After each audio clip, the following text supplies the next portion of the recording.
What if the people you loved most turned on you at the one moment you thought you were safe? Picture this: a snowy Christmas Eve in Tennessee, a table set with roast turkey, the faint glow of a sagging Christmas tree, and your parents looking you in the eye, telling you you're a burden, that you need to leave. That's where my story begins. My name's Mia Carter, I'm 26, and that night in our small Knoxville home didn't just shatter my heart, it became the fire that set me free. This story's raw, it's messy, and by the end, you might find yourself reaching for tissues. Let's dive in. I grew up in a quiet suburb of Knoxville, Tennessee, where the streets are lined with oak trees, and every summer, kids chase fireflies until the stars come out. Our house on Maple Lane was modest, a two-story with a creaky porch swing, a backyard where I used to push my little sister Ellie on a tire swing, and a kitchen that always smelled like Mom's cinnamon rolls on Sundays. My parents, Tom and Linda Carter, were the kind of couple everyone admired. Dad was a mechanic at a local garage, always tinkering with something in the driveway, while Mom worked part-time at Daisy's Bakery, her apron dusted with flour. They were the heartbeat of our community, hosting 4th of July barbecues, volunteering at the church food drive, always the first to help a neighbor in need. But behind closed doors, things were unraveling long before that Christmas Eve. 4 years ago, Dad got laid off when the garage downsized. He didn't take it well. His pride took a hit, and he started spending more time at the corner bar than in our living room. Mom tried to keep things together, but her bakery shifts barely covered the basics: groceries, gas, the occasional school fee for Ellie. That's where I came in. At 26, I was the oldest of two kids, working as a customer service rep for a tech company in Nashville. The job wasn't glamorous: long hours, endless calls, a paycheck that left little for myself, but it was steady. I paid the electric bill, the Wi-Fi, the water, even their Netflix subscription, so Ellie could watch her anime after school. I stayed home not because I couldn't leave, but because I thought they needed me. I thought I was doing the right thing, keeping the family afloat while Dad drowned his sorrows, and Mom pretended everything was fine. Ellie, my 16-year-old sister, was the light in that dim house. She had this quiet magic about her, always sketching in her notebook, dreaming of art school, her laughter like a melody that could cut through the heaviest silence. She'd beg me to watch Studio Ghibli movies with her, and we'd sit on my bed, sharing a bowl of popcorn, whispering about her dreams of painting murals in big cities one day. "You'll get there, Elle," I'd tell her, ruffling her hair. "You're too talented not to." She'd smile, but I could see the worry in her eyes. She knew our parents were struggling, and she knew I was the one holding us together. I wasn't always the family's anchor. Growing up, I was the dreamer, too. I wanted to be a writer, spinning stories about small-town girls who conquered the world. But after high school, I couldn't afford college, not with Dad's unsteady work and Mom's insistence that I get a real job. So I took the customer service gig, promising myself it was temporary. Temporary turned into years. Every paycheck went to the house, every overtime shift to a bill. I'd lie awake at night, staring at the ceiling, wondering if I'd ever get to live my own life. But I stayed, for Ellie, for the family I thought we could be. That Christmas Eve, I came home exhausted, my scarf dusted with snow, the scent of peppermint mocha lingering from a coffee run on my break. I'd worked a double shift to cover the holiday rush, my feet aching, but I was determined to make the night special. I'd even bought Ellie a new sketchbook, wrapped in glittery paper, hoping it'd make her smile. The living room was dim, our old Christmas tree sagging under mismatched ornaments we'd had since I was a kid. Mom was setting out a platter of roast turkey and gravy, her hands trembling slightly, a nervous habit I'd noticed more lately. Dad sat at the head of the table, sipping bourbon from a chipped glass, staring at the flickering bulb above like it held all his answers. Ellie was doodling on a napkin, her smile fading as the tension in the room grew thick, like a storm about to break. Dinner started quietly, the only sounds the clink of forks and a faint carol from the radio. Silent night, ironic given what was coming. I passed Ellie the mashed potatoes, trying to ignore the storm brewing in Dad's eyes. He'd been drinking more lately, his temper shorter, but I thought we could get through one night without a fight. I was wrong. Dad slammed his glass down, the sound like a gunshot in the silence. "Mia," he said, his voice cold as the December air outside. "You're a burden. You can't live here anymore." The words hit like a punch to the gut. I froze, my fork trembling midair, a lump of mashed potatoes falling back to my plate. Ellie's eyes went wide, her napkin slipping to the floor. Mom let out a nervous laugh, like it was a sick joke, but Dad's glare didn't waver. "What?" I whispered, my voice barely audible over the pounding in my chest. "You heard me," he growled, leaning forward, his breath heavy with bourbon. "This is my house, and I'm done. You need to move out. Tonight." I couldn't breathe. I'd been paying for everything. The heat that kept us warm, the internet Ellie used for school, the groceries on this very table. Dad hadn't worked in years, drowning his frustrations in liquor, while Mom turned a blind eye, her silence louder than any scream. And now, on Christmas Eve, they were kicking me out like I was some freeloader. Ellie's voice cracked, her fork clattering to the table. "If you can do this to her, who's next? Me?" She looked at Dad, then Mom, her eyes pleading for an answer. Mom's head dropped, her hands twisting in her lap, complicit in her silence. I didn't scream or cry. I couldn't. The hurt was too deep, a knife twisting in my chest. I stood, my chair scraping the floor, and looked at them. Really looked at them. Dad's face was red, his jaw set like he'd won some battle. Mom wouldn't meet my eyes, her fingers still trembling. "Fine," I said, my voice steady despite the ache threatening to break me. "But you'll feel this more than I will." I carried my plate to the sink, the clatter echoing in the silent room, and gave Ellie a quiet nod. She was the only one I'd miss, the only one who mattered. Then I walked upstairs, each step heavier than the last, knowing I'd never sit at that table again. I didn't make a scene. I didn't have the energy to fight. They wanted me gone. I'd go. But they'd learn what gone really meant. In my room, I pulled my duffel bag from under the bed, the same one I'd used for sleepovers as a kid, and started packing. Every sweater, every book, every late-night shift I'd worked to keep this house running, it all went into the bag.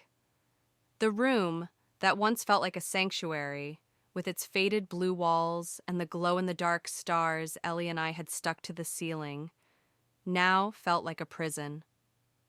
I moved on autopilot, folding my favorite hoodie, the one Ellie had doodled on, with a Sharpie years ago, my hands shaking as the reality sank in. I thought back to the times I'd tried to fix things. Last summer, I'd sat Dad down, begging him to get help for his drinking. "We can't keep going like this," I'd said, my voice soft, hoping he'd hear me. He'd laughed, a bitter sound, and waved me off. "You think you're the parent now, Mia? Stay in your lane." Mom had been there too, stirring soup on the stove, pretending not to hear. I'd tried with her too, long talks over coffee, asking her to stand up to him, to see how much I was carrying. She'd just sigh, her eyes tired. He's your father, Mia. We make it work. But they didn't make it work. I did. And now, they were throwing me out like I was nothing. A soft knock broke my thoughts. Mia? Ellie's voice trembled on the other side of the door. I opened it, and she stepped in, her eyes red but dry. She was always stronger than she looked. Are you really leaving? She asked, her voice small, her sketchbook clutched to her chest like a shield. I nodded, swallowing the lump in my throat. They made their choice, Elle. I can't stay where I'm not wanted. She sat on my bed, looking around at the half-empty room, her fingers tracing the doodles on my hoodie. But who's going to pay for the lights? The Wi-Fi? They can't afford it. Her words hit like a freight train. She wasn't wrong. I'd been the glue holding this family together, financially and emotionally. But I couldn't keep setting myself on fire to keep them warm. I deserve a life too, I said softly, sitting beside her.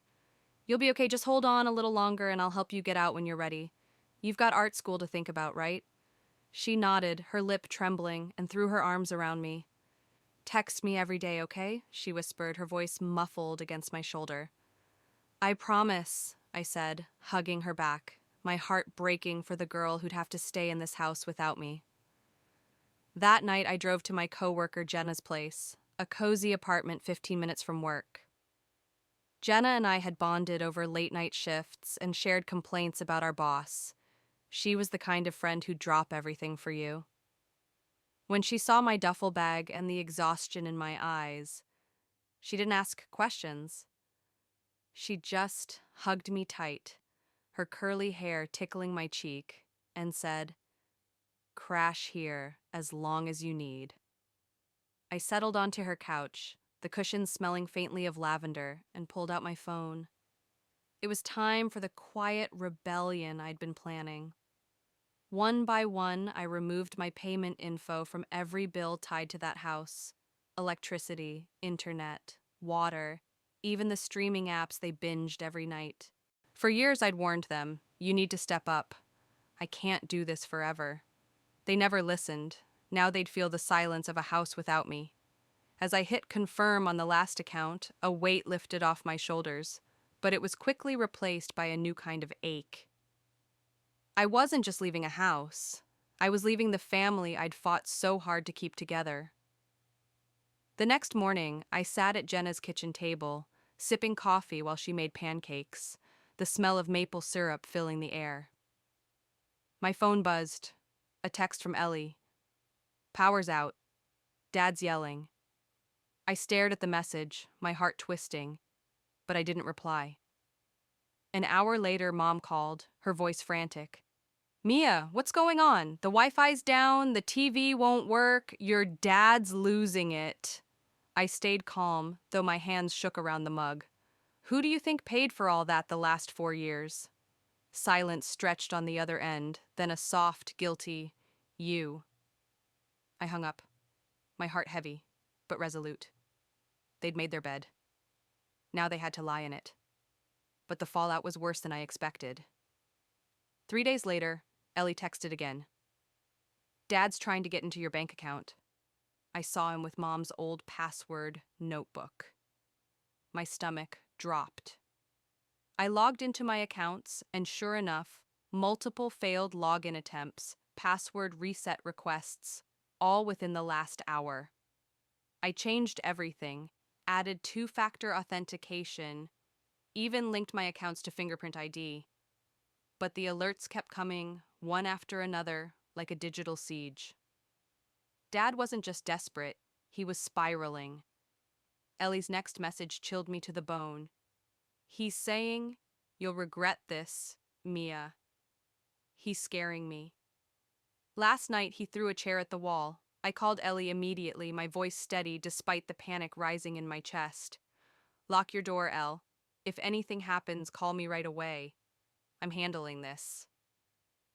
I hung up and tightened security on every account I had. Bank, email, even my food delivery apps. I wasn't just protecting my money, I was protecting my freedom. But I knew this wasn't over. Dad's pride wouldn't let him stop, and Mom's silence meant she'd let him do whatever he wanted. The next morning, as I stepped out of Jenna's bathroom, my hair still wet from a shower, I heard pounding on the door. Jenna's face went pale, her spatula froze in midair as she flipped pancakes. "Someone's trying to get in," she whispered, her eyes wide. I crept to the peephole, my heart racing, and saw Dad, eyes bloodshot, fists hammering the door, shouting, "Mia, you think you can just walk away? Open this door!" His voice was slurred, his face red with rage, a bottle of bourbon dangling from his hand.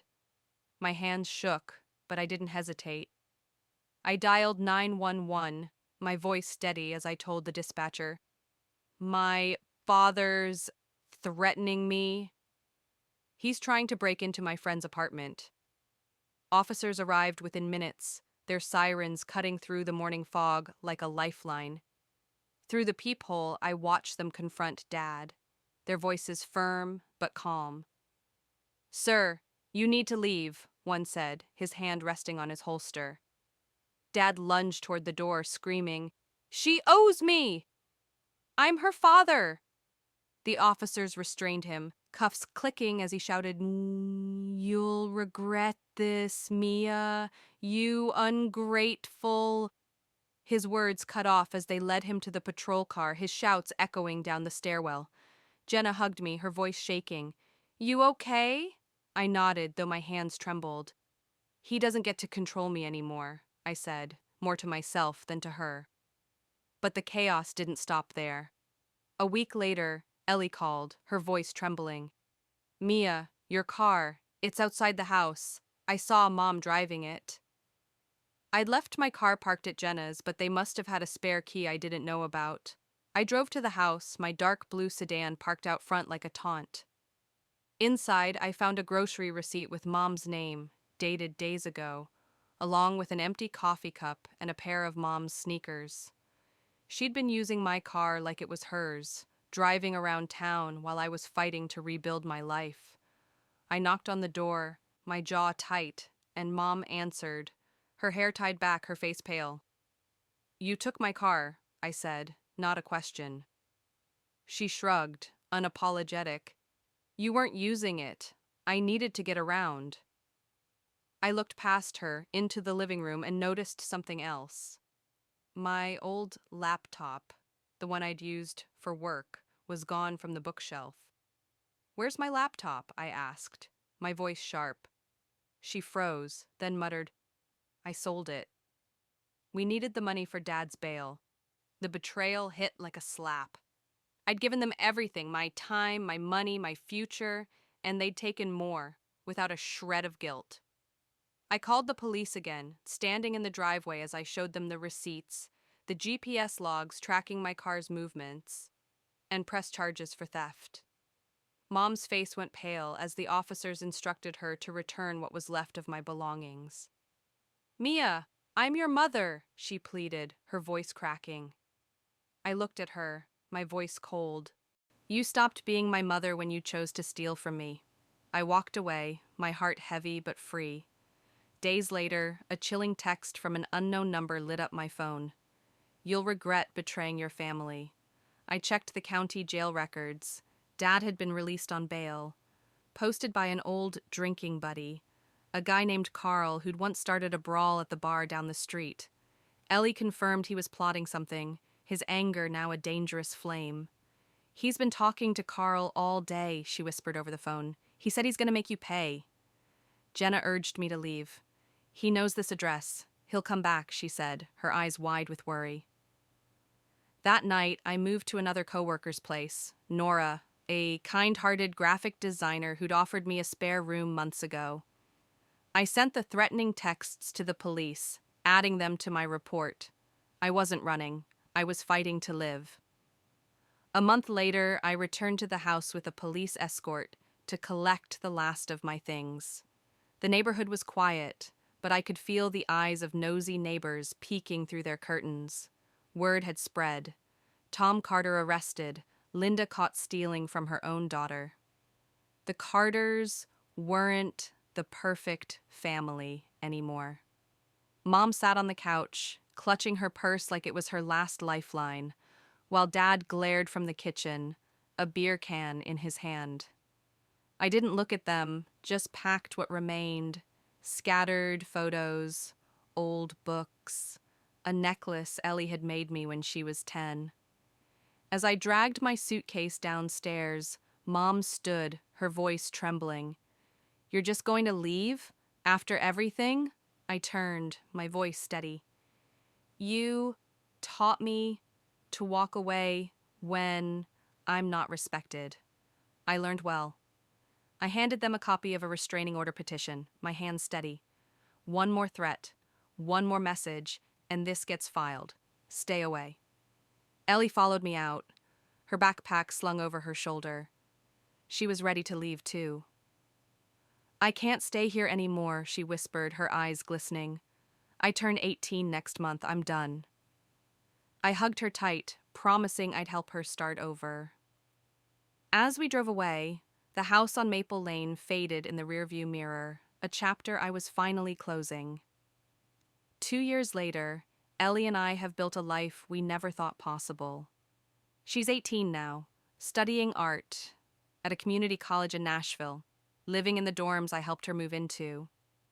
Her room is a burst of color, sketches pinned to the walls, paintbrushes scattered on her desk, a mural she's working on for a local cafe.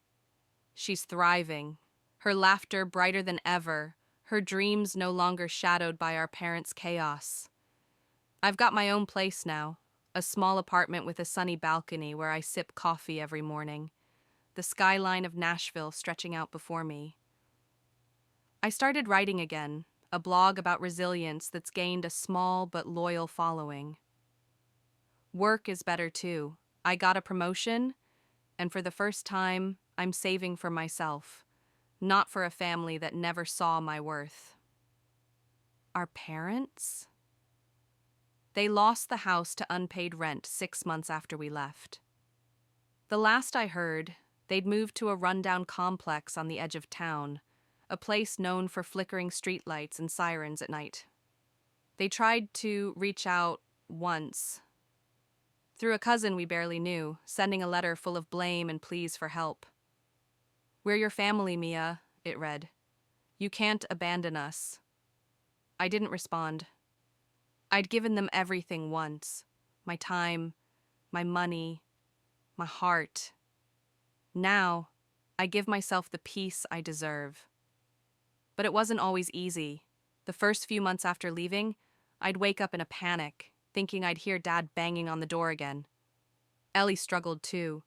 Nightmares about the house, guilt for leaving Mom behind, even though Mom had chosen Dad over us. We leaned on each other. Late night calls when one of us couldn't sleep. Coffee dates where we'd laugh about the past instead of crying. We even started a tradition. Every Christmas Eve, we watch Ellie's favorite Ghibli movie, Spirited Away, with hot cocoa and a new sketchbook for her. It's our way of reclaiming the holiday that once broke us.